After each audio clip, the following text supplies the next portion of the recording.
This video is going to be about having fun in business and doing it your way, because business is supposed to be fun and your way is the only way that you're going to be successful. Trying to emulate other people and do what the marketing bros tell you isn't going to work. So I want to help you build a plan, or a non-system system, a non-plan plan to help you have fun in your business, and do this in a way that is intuitive, in a way where you reclaim what it means to be human and to be in business, to have a relationship, instead of trying to systemize everything, and instead of running all of these funnels and forcing scarcity and fear and all of these things that we see all over the place. There's a way to do this where we can have fun and stay human. And it's one of the best personal and spiritual development tools on the planet, businesses.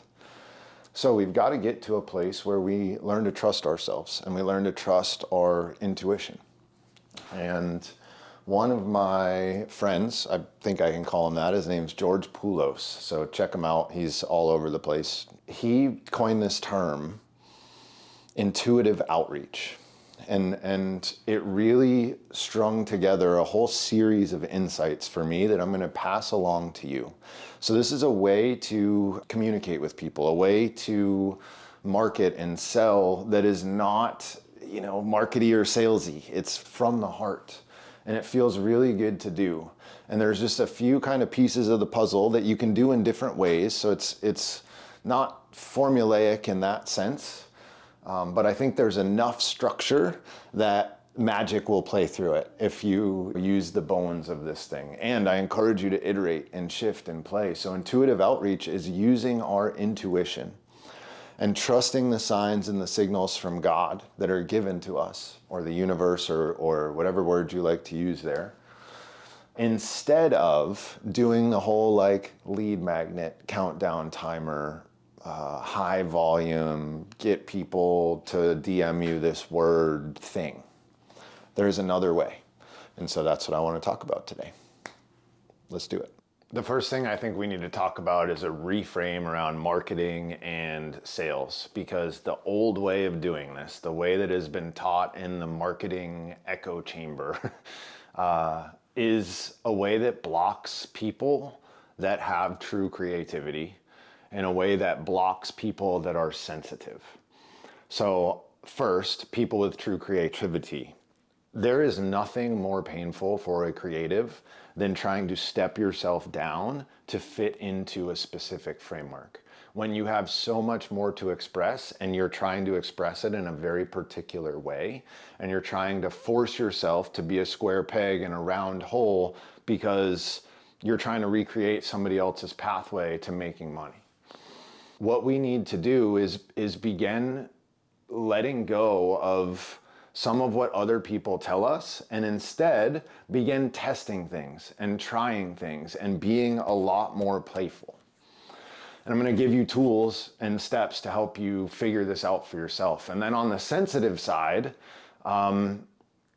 it doesn't feel good, right? It's this countdown timer thing feels gross to me. It gives me the ick. It's a little bit slimy, like the creating false scarcity and making people feel the hell if they don't buy with you, and all these common, sales and marketing tactics. And not only that, I believe it provides or creates unaligned prospects.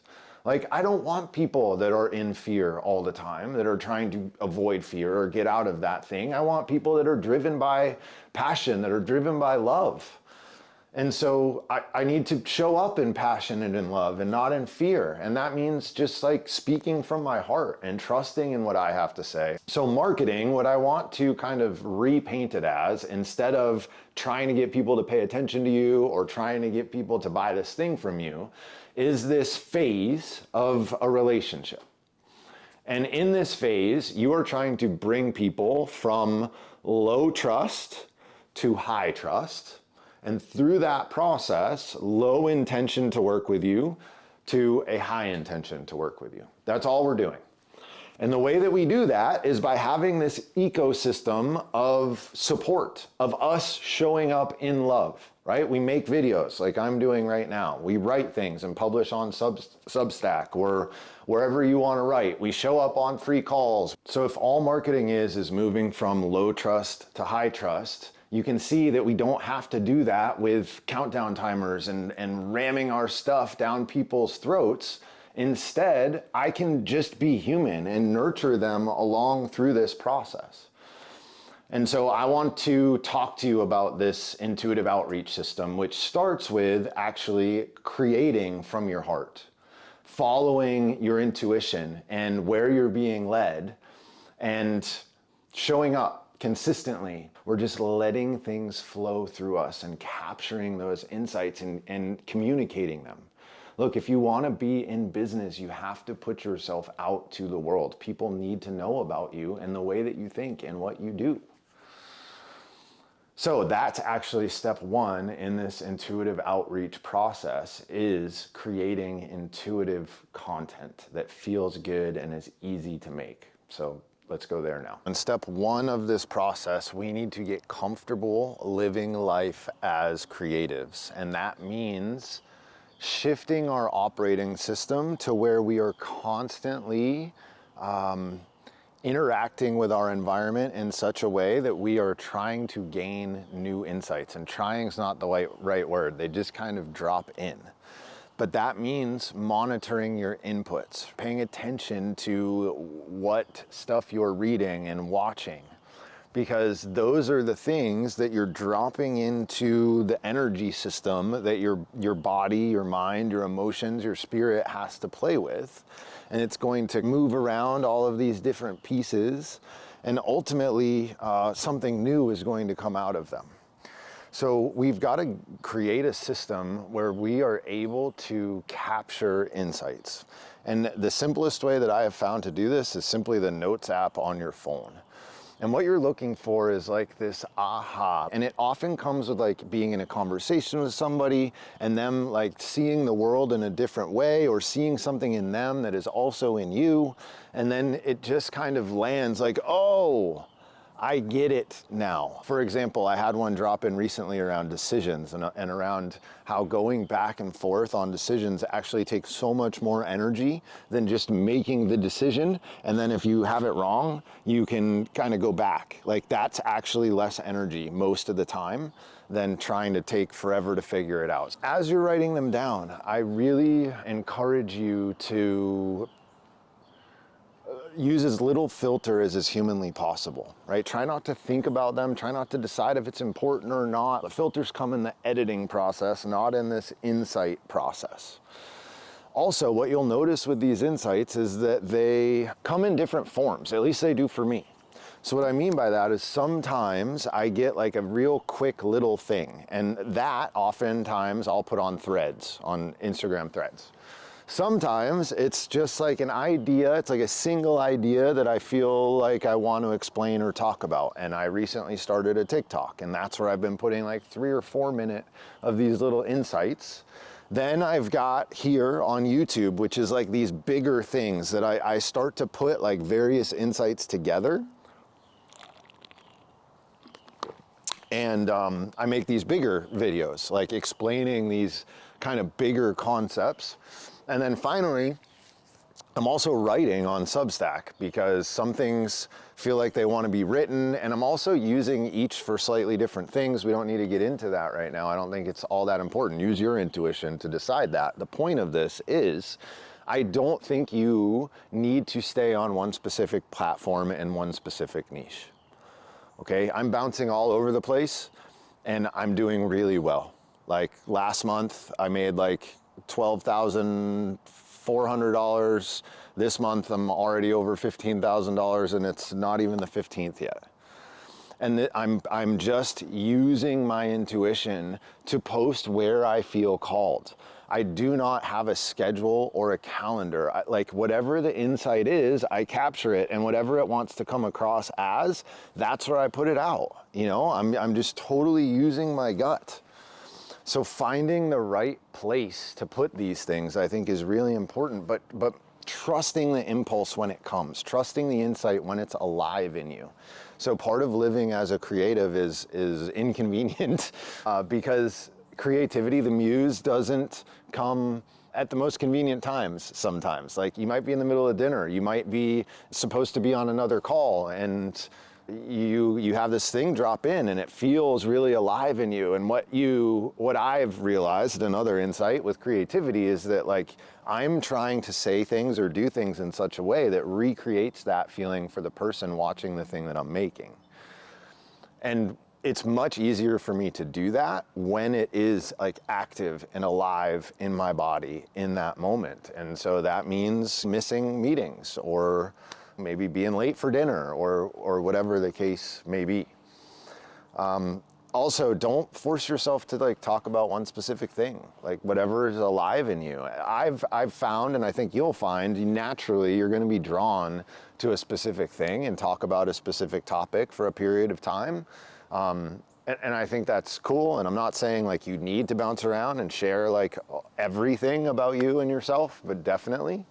But I don't think you have to stay in like one tiny, tight little lane. In fact, I think the lane is becoming more and more clear as you, right? Like it's your personality, it's your way of being, it's your wisdom that people are identifying with, especially as we step into the land of AI. People are going to be drawn to humans because there's going to be fewer and fewer humans that are doing this work as everyone starts to depend on AI as their intuition and telling them what to do, which I'm going to make a video about because I think it's important to talk about right now. And what you will find, what I have found when I switched over to this method, is that my creativity, my content, the stuff that I make, magnetizes people to me.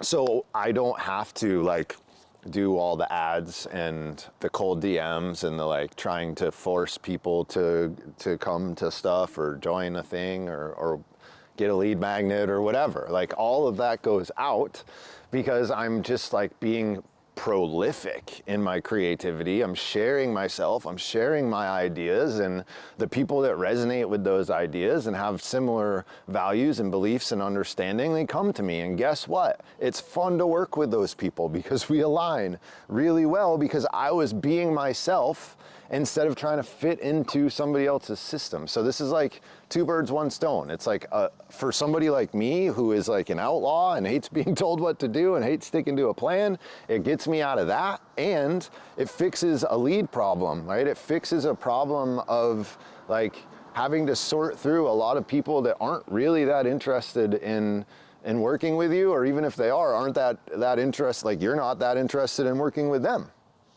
Okay, last thing here is actually two more things. It's your energy that is going to draw people in.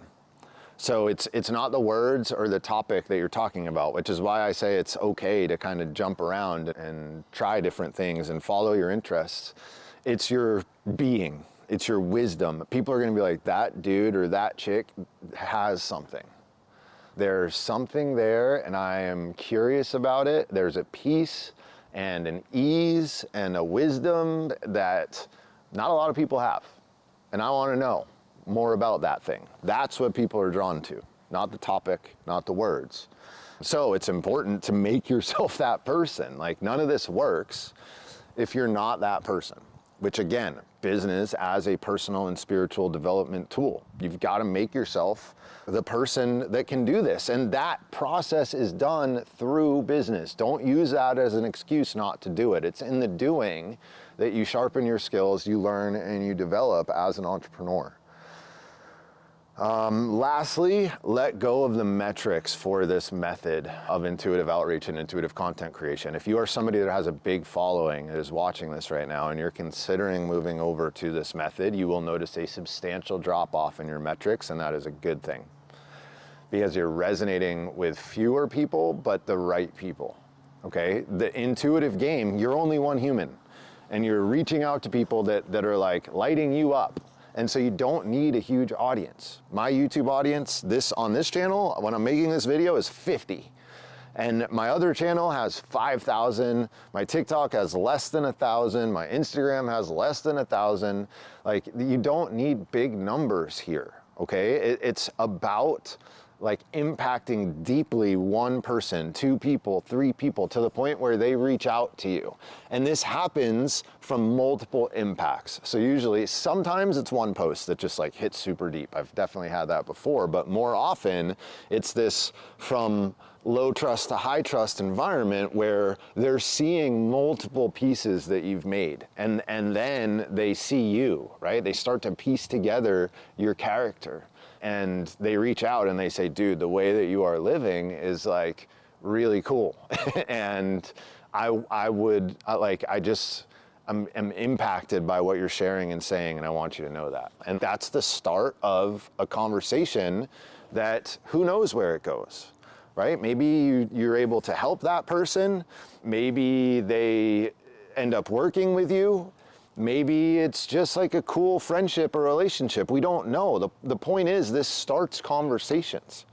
That's the whole game here. How many conversations can we have? And that is the second step in the process. So let's talk about it. Look how beautiful my dog is back there. So majestic. Okay, so second part, having conversations. This is the key in business. It's great to brainstorm the website and the program and the content that you're gonna make and all of this, but without conversations, you're not in business, because business is done human to human, and we need to communicate in order for that to happen. So the old way of doing this was very inhuman. It was like automated messages, all these bots and autoresponders, which are still happening, but now it's AI, so it's almost impossible to tell when it's a human and when it's not. But the point is that the element of intuition is taken out of it, right? It becomes a numbers game, and you can make the numbers game work. However, at what cost? And so I'm offering an alternative, which is much lower volume, much more based on listening to yourself and allowing other people to be magnetized into your sphere. You know, another piece is that people would go into conversations, old way, with just the intention of setting an appointment or getting somebody to buy their thing, or, you know, whatever step in the process the prospect was at in the moving from low interest to high interest, low trust to high trust. You weren't actually caring about the person, and that came across, and that goes back to the sensitivity piece, and it just doesn't feel good for me. And so I choose to do it a different way, and there is a different way, and it works. And then the last piece of the old way of doing the conversation game is scripts. And I know this is a place where a lot of people struggle, is like they struggle to make content like this, which comes naturally for me.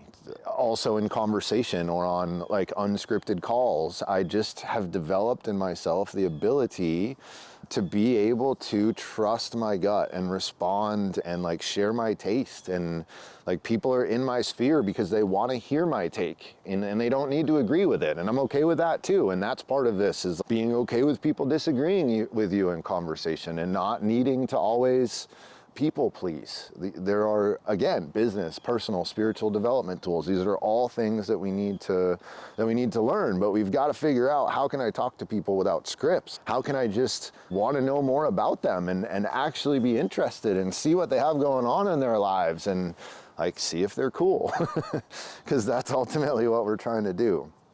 So that's part two, is like start conversations, but not with a strategy, not with a goal, just because you care. Somebody says something that's interesting to you, or somebody reaches out to you with the content that you're making has touched them. Just start talking about stuff. See what they're up to, see what's going on.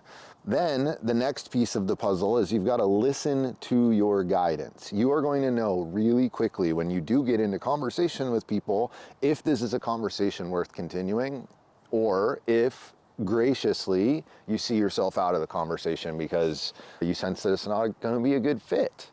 Like, you got to trust that, and you'll know pretty quickly if there's resonance or if there's not resonance. And also, you got to trust yourself when it feels good and when it feels right, even if logically it might not make sense, or it might be like a hurdle for that other person or for you for whatever reason.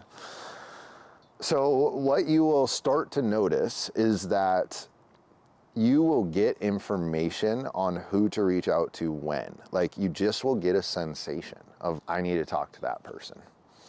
and you reach out to them, and almost every time they're like, oh man, I've been wanting to talk to you, or I've been meaning to reach out, or whatever. Like, it's crazy how many synchronicities there are when you start to do this. And what you will find is in those conversations, there's usually a deep resonance, there's usually a reason that you reached out. It's definitely not always to work together.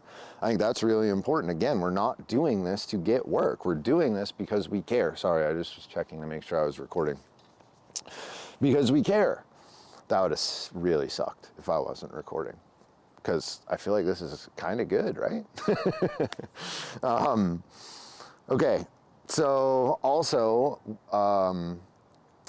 trusting in the inbound conversations, like the people that reach out to you that in the beginning might not feel resonant. I recommend perhaps that you just stay open to things going a different way than how you think they might go. Because when you go this way, you'll see constant twists and turns in the road. So remember, in this process, curiosity, curiosity, curiosity. You are just trying to understand what's going on in people's lives.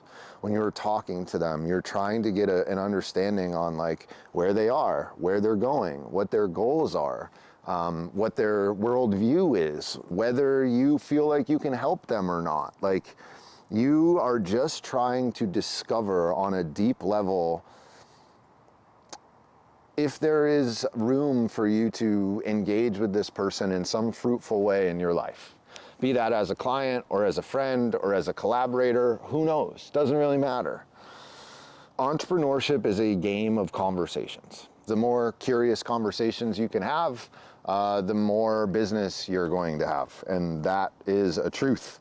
So then, once we have these conversations, we go to the third part, which is sales. That word, I know, but it's a totally different way. We're gonna approach it from love, with an open heart, not from a, let me hawk this thing to somebody that might or might not want it.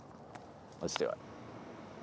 The natural endpoint of somebody moving from low trust to high trust is a sales conversation. So I think that's the first important thing to understand, is that it naturally emerges. This conversation isn't something that needs to be forced. It's something that both parties decide it would be interesting and intriguing to have a conversation to understand, would it make sense for us to work together? That's all we're doing here. It's not trying to sell something. That's the mindset shift. It's, let me understand where this person is and see if there's resonance and if I'm the person that can help. The sales word is so icky to people because of the car salesman ABC mentality, right? The always be closing thing that's been around forever. And these scripts where we're taught to paint hell for people. If you've ever been in a sales training, you paint hell, right? All the bad things that are gonna happen if they don't work with you. And then you paint heaven, all the good stuff that's gonna happen if they do work with you and that they're gonna get. And all of these frameworks that are designed to make people feel scarcity and feel fear instead of just tuning into them. And attuning and using your intuition and allowing your awareness and their awareness to come together and to create this joining field where a third thing emerges, and that's where the value is. And that's what you're searching for as a sales conversation, is that third place resonance. And if you feel that, that's the sign. It's, how can I help you? That's how I start every single one of my sales conversations. And I'm gonna do another video on sales at some point, because I know this is a very sticky point for people, because this is where we have to ask for money. This is where all of the worthiness stuff comes up for people. And it can be one of the things that business really highlights in us and really helps us to come into contact with our true value and understand that as children of God, we are infinitely valuable, and learning how to meet the market in that place. Sales is how we unpack all of these things. This is a heart-to-heart communication. It's about energetic resonance. And for that reason, I really only pitch 50% of the time. Like when I get into a sales conversation, only about half the people that I talk to do I end up telling them about my work, because either I don't feel like I'm the right person to help them, they're not in the right place in the journey for where I want to work with people, or there's not an energetic resonance there.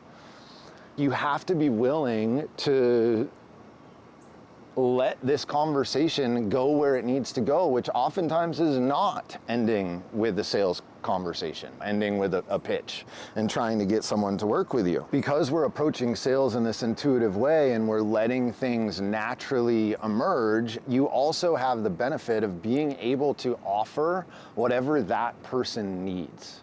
That's another thing about not building a program and instead talking to a person.